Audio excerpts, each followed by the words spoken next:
Le sujet que nous allons voir ce matin, les exploits de la prière. Amen. C'est-à-dire des grandes choses que la prière peut faire dans la vie d'une personne, des grandes choses que la prière a apportées dans la vie de certains géants de l'évangile, à la gloire de Dieu. Quand tu marches dans les voies de l'Éternel, quand tu marches dans les pas de l'Éternel, tu dois savoir que tu ne marches pas avec l'invisible qui ne répond pas dans le physique. La prière est un moyen très puissant qui nous permet de collaborer directement avec le monde surnaturel. Alléluia. Tu dois savoir que beaucoup de personnes ont expérimenté des choses extraordinaires. Et ces choses extraordinaires ont été par une chose. Il y a eu un point de contact. Ce point de contact s'appelle la prière. Alléluia. Je n'entends pas ton amen. Ce matin, je vais vous montrer ce que la prière a comme pouvoir, ce que la prière a fait. La prière est la force surnaturelle qui peut amener toute chose à la portée de nos mains, surtout lorsqu'elle est associée à la foi. Tout ce que tu veux, réponds à la prière. Tout ce que tu recherches, réponds à la prière. Ça veut dire que si tu pries pour ce que tu veux, Dieu peut mettre ça dans ta main et il va le faire au nom de Jésus. Dans Marc chapitre 11, verset 24, la Bible dit « C'est pourquoi je vous dis, tout ce que vous demanderez en priant, croyez que vous l'avez reçu et vous le verrez s'accomplir. » Il dit tout ce que vous demanderez, tout ce dont vous avez besoin. Si vous priez pour cela, vous allez l'obtenir. Donc la prière est la clé qui nous donne accès à tous nos besoins. Ne pas prier, c'est de dire à Dieu, je n'ai pas besoin de quelque chose. Si tu es dans le besoin, crie à Dieu par la prière. Il dit, c'est pourquoi je vous dis, tout ce que vous demanderez en priant, croyez que vous l'avez reçu et Dieu va vous donner cela. On ne croit pas qu'on a la chose simplement, mais on croit qu'on l'a parce qu'on a prié pour ça. Alléluia. Que Dieu te donne la force de comprendre cela. La prière est tellement puissante qu'elle a dominé les éléments de la nature. La prière est tellement puissante qu'elle a renversé les lois naturelles. La prière est tellement puissante qu'elle peut faire au-delà de ce que tu peux penser et même imaginer. Ce matin, je vais te montrer un certain nombre de choses qui ont été rendues possibles par le simple fait de prier. Pour t'amener à comprendre que si tu pries, l'impossible ne sera pas ta limite. Parce qu'avec Dieu, l'impossible n'est pas dans son vocabulaire. Tout est possible à Dieu. Et celui qui prie aura la possibilité en toutes choses au nom de Jésus. La prière a eu raison sur le feu. Je te parle des exploits de la prière. Un exploit, c'est une victoire extrême. C'est lorsque on obtient un résultat qui dépasse l'entendement humain. On appelle cela un exploit. Amen.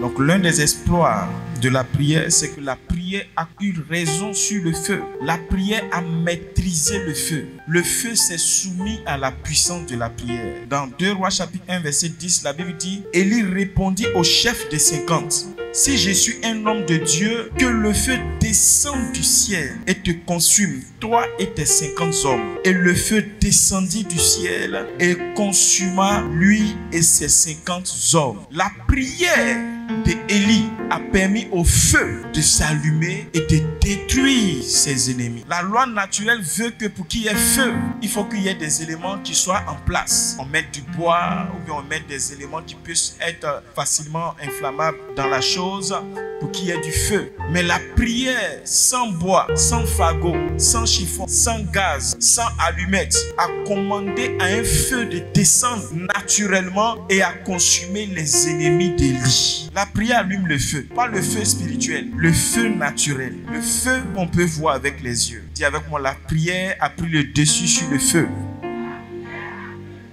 Ça veut dire que la prière est plus dangereuse que le gaz. La prière est plus dangereuse que l'allumette. La prière est plus dangereuse que toutes sortes de liquides inflammables que vous connaissez. La prière peut allumer le feu. Que la prière envoie le feu dans le camp de tes ennemis. Quand un enfant de Dieu prie, le feu se soumet. Si la prière a soumis le pouvoir du feu, c'est que ta prière peut faire des dégâts. Ta prière peut provoquer de grandes choses. Ne méprise pas la puissance de la prière. On voit Élie qui parle lorsqu'il confronte les prophètes de Baal. Il dit ceci, invoquez le nom de votre Dieu et moi j'invoquerai le nom de l'Éternel. Le Dieu qui répondra par le feu, c'est celui-là qui sera Dieu. Et tout le peuple répondit en disant, c'est bien. Dans la suite de cette histoire, nous voyons que les autres adorateurs, les prophètes de Baal qui adoraient d'autres dieux Dieu ont crié à l'aide, Dieu, il n'y a pas eu de feu. Mais lorsque le tour d'Élie était arrivé et qu'Élie a prié son Dieu, un feu véritable, un feu naturel est descendu. Qu'est-ce qui a provoqué le feu? La prière. Dis avec moi, la prière est puissante. La prière a eu raison sur la terre. C'est-à-dire la prière domine le pouvoir de la terre. La prière peut soumettre la terre. Dans Nombre chapitre 16, versets 31 et 32, la Bible dit comme il achevait de prononcer toutes ces paroles, c'est-à-dire toutes ces prières, la terre qui était sous eux se fendit. La terre ouvrit sa bouche et les engloutit, eux et leurs maisons, avec tous les gens de Corée et tous leurs biens. Voici des personnes qui étaient dans la rébellion, qui s'opposaient au ministère de Moïse. Moïse dit, Seigneur, je veux que ces hommes-là meurent, mais qu'ils ne meurent pas d'une mort simple, qu'ils ne meurent pas d'une mort logique, que leur mort soit une mort illogique, une mort qui dépasse l'entendement des hommes. Et voilà de la façon dont je veux que ces personnes meurent. Que la terre s'ouvre pour les enterrer vivants. La Bible dit, au même instant, la terre s'est exécutée face à la prière de Moïse en ouvrant sa bouche pour engloutir les ennemis. La terre a entendu la prière. La prière peut soumettre même la terre. Frère, la prière que tu méprises, la prière que tu négliges, a la capacité de soumettre la terre. Tout ce qui est fait de terre, tout ce qui s'appuie sur la terre peut être dominé par la prière. Dis Amen. La prière domine sur les eaux, ou bien si tu veux, la prière a eu raison sur l'eau. Dans 1 Roi chapitre 17 verset 1, nous voyons Élie qui adresse une prière et il lève la main vers le ciel. Il dit, ne tombera ni pluie ni rosée sur la terre, sinon à ma parole. Et pendant 3 ans et demi, aucune eau n'est tombée sur la terre. Pourquoi? Parce qu'un homme avait prié. Sa prière a fermé le ciel, a interdit les eaux de descendre sur terre. L'eau a obéi à la prière. Souviens-toi, le texte du départ que nous avons vu dans Marc 11, verset 24, il dit, tout ce que vous demanderez par la prière, croyez que vous l'avez reçu, ça va se réaliser. Tout ce que vous demandez dans la prière. Élie, dans la prière, a demandé à ce que la pluie fasse silence, que les eaux fassent silence, et les eaux se sont exécutées. Dans Luc chapitre 8, verset 25, la Bible dit là-bas, quel est cet homme qui commande au vent, qui commande à la mer, et la mer obéit, qui commande aux eaux, et les eaux obéissent. Par la prière de Jésus, la mer s'est calmée. La mer répond à la prière. Les eaux répondent à la prière. Que Dieu te donne une puissance dans la prière. Qu'est-ce que j'essaie de te dire? Si tu pries, ta prière va créer une atmosphère surnaturelle de visitation dans ta vie. La prière n'a pas forcément besoin d'un être vivant pour son exaucement. La prière commande même les éléments de la terre. La prière commande les airs. La prière commande les eaux. La prière commande toutes choses. Tout ce que tu veux peut être dominé par la prière. Dans 2 Rois chapitre 2 verset 21 à 22, la Bible dit qu'il y avait une eau qui était empoisonnée, l'eau de Jéricho. L'eau n'était pas bonne. On ne pouvait pas boire l'eau de la ville. Mais Élisée, ayant prié sur cette eau, a assaini l'eau. Et la parole de Dieu déclare que la prière d'Élisée a assaini les eaux de Jéricho jusqu'à ce jour. Une prière qui a maintenu l'eau propre. Il n'y a pas eu besoin d'envoyer des appareils de purification d'eau. Mais l'eau s'est assainie d'elle-même par la puissance de la prière. La prière a dominé les eaux. La Bible dit, quand je marcherai dans les eaux, je ne craindrai aucun mal. Que Dieu te donne la grâce de dominer les eaux au nom de Jésus. La prière a eu raison sur le vent. Tous ces éléments que je suis en train de citer ont des connotations spirituelles et le plus souvent se réfèrent à des obstacles, à des épreuves, à des difficultés dans le sens spirituel. La prière a dominé le vent. Dans Marc chapitre 4 verset 9, la Bible dit, s'étant réveillé, il menaça le vent et il dit à la mer, silence, tais-toi. Et le vent cessa. Il y eut un grand calme. Même le vent obéit à la puissance de la prière. Toutes sortes de vents, je ne sais pas quelle sorte de vent qui souffle dans ta vie. Mais si tu te lèves dans la prière, ce vent-là va se calmer. La tempête va s'arrêter.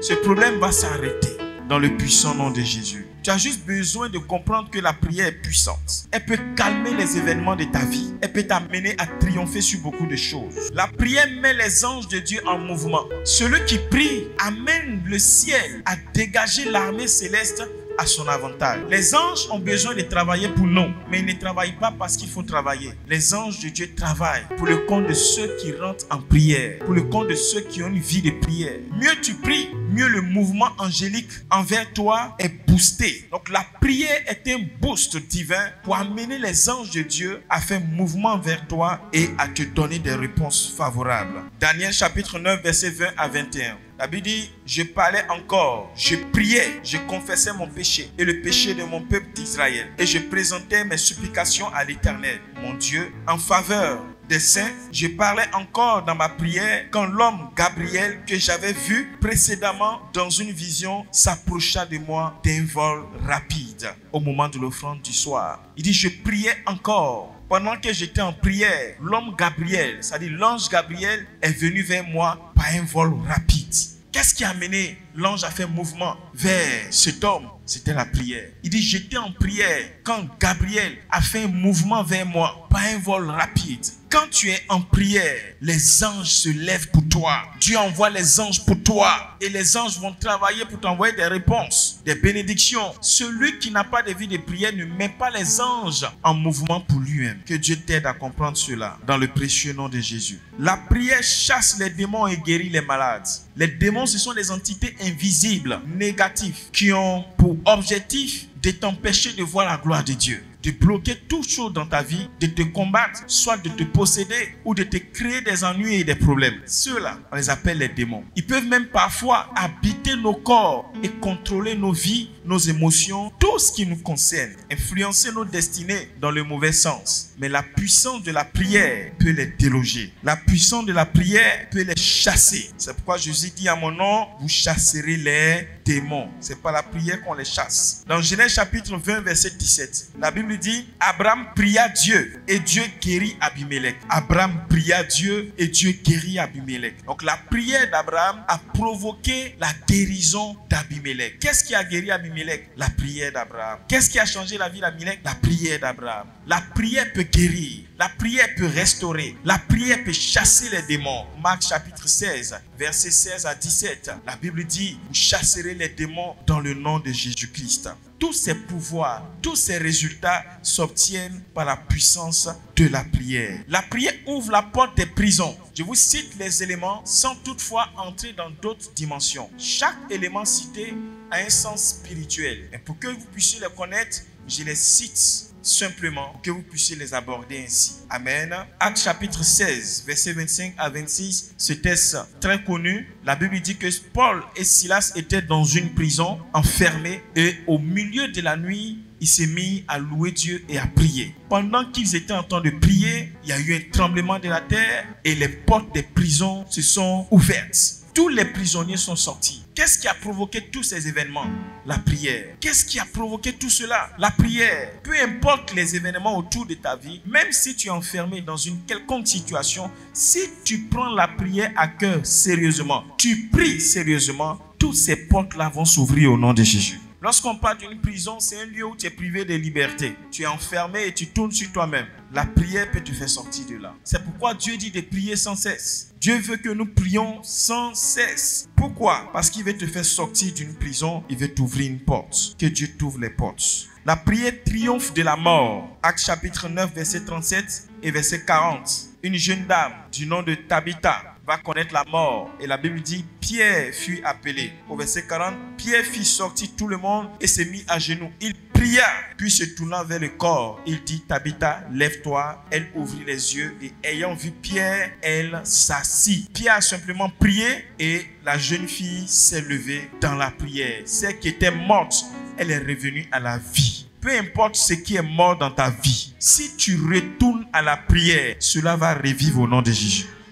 Tu peux perdre le travail, mais la prière peut te redonner le travail. Tu peux perdre des opportunités et la prière peut te les redonner au nom de Jésus. La prière frappe d'aveuglement l'ennemi. Peu importe l'adversité cachée quelque part qui te suit pour te nuire, si tu pries, Dieu fermera les yeux de tes ennemis au nom de Jésus. 2 Rois chapitre 6, verset 18. La Bible dit que les Syriens descendirent vers Élisée. Il adressa alors cette prière à l'Éternel. Daigne frapper d'aveuglement cette nation, et l'Éternel les frappa d'aveuglement selon la parole d'Élisée. Tous les ennemis qui étaient venus combattre ont été frappés d'aveuglement et Élisée les conduisait. Élisée était devenu leur guide. Il leur disait, passez à gauche et tous y passaient. Passez à droite et tous y passaient. Allez devant et tous y allaient. Pourquoi? Parce qu'ils avaient perdu leur force. Ils ne savaient plus où ils étaient. Qu'est-ce qui les a rendus ainsi? La prière d'Élisée. Cette même histoire se reproduit dans Actes chapitre 13, verset 11. Un homme appelé Élimas, c'était un magicien. Élimas le magicien s'opposait à l'évangile. Paul a dit que l'Éternel te frappe des ténèbres. Au même instant, il est tombé dans l'aveuglement. Il ne pouvait plus voir. Tous ceux qui le suivaient se sont convertis sur le champ. Que tes ennemis soient frappés d'aveuglement.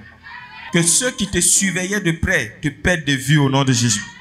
Que tu n'apparaisses dans rien de méchant au nom de Jésus. La prière provoque l'exaucement. 1 Samuel chapitre 1 verset 27. 1 Samuel chapitre 1 verset 27. La Bible dit, c'était pour cet enfant que je priais. Et l'Éternel a exaucé la prière que je lui ai adressée. Anne avait besoin d'un enfant. Elle a prié. Elle a continué de prier. Pendant plusieurs années, elle priait. Et par la grâce de Dieu, le Seigneur a exaucé sa prière. La prière provoque les exaucements de nos sujets. Gloire à Dieu. Tiens-toi sur tes pieds.